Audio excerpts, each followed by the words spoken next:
Qu'est-ce que vous pensez de ce remaniement? Est-ce que vous trouvez que c'est un beau symbole?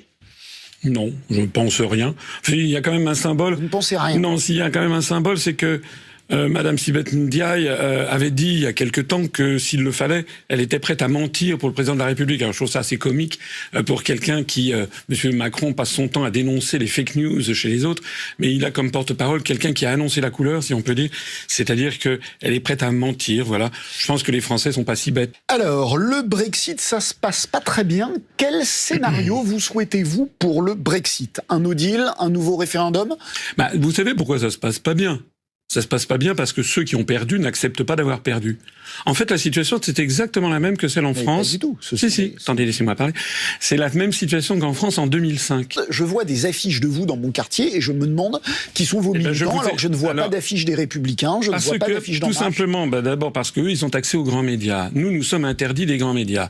C'est un véritable scandale, d'ailleurs. D'ailleurs, le CSA a mis en demeure France 2, France et le service public de me donner la parole. D'ailleurs, je me permets de signaler, ça fait quand même 2 ans... Non, oui, mais attendez, les miettes que vous m'accordez aujourd'hui, c'est rien par rapport aux 2 ans de silence qui m'ont été imposés.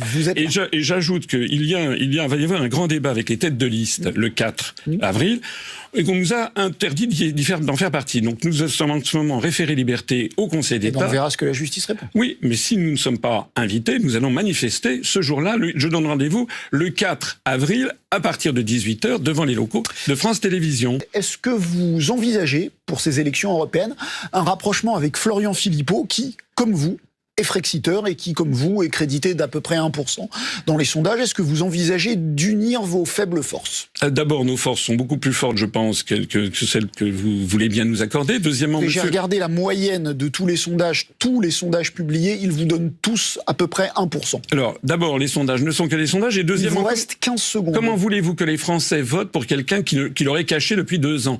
Par ailleurs, il n'est pas question de faire alliance avec Monsieur Philippot, qui est un homme qui vient de l'extrême droite. Nous avons un parti qui regroupe des gens venant de tous les horizons. Monsieur Philippot n'est qu'un plagiaire, vous le savez parfaitement.